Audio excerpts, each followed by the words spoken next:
Our loop flower comes in two sizes, the full size and the half size. To make the loop flower, you start by folding the piece in half lengthwise and pinching the loops to keep it folded. Then starting from either end, roll up the flower. The bottom edge of your flower should all be fairly even. Keep rolling until you reach the end.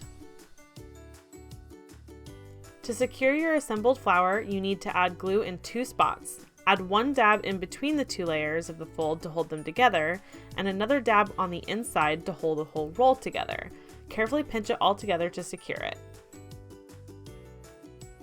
The half loop flower is assembled the same way, folded in half, rolled up from one end to the other, and held in place with some hot glue. If you prefer, you can use a glue dot to secure your flower instead. If you're using one large glue dot, peel it off the plastic and place half of it inside the two flaps, and then fold it over to the inside of the roll so that it holds the fold and the roll together at the same time.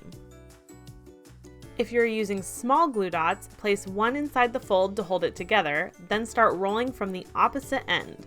Once you reach the end, hold the roll together with another small glue dot.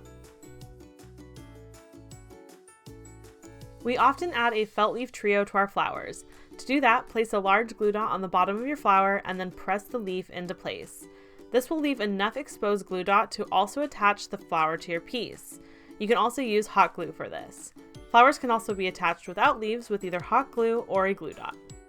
You can put the glue dot or the hot glue on either the side or the bottom of the flower depending on how you want to display it. For more flower and DIY tutorials, check out the Learn and Create page of our website.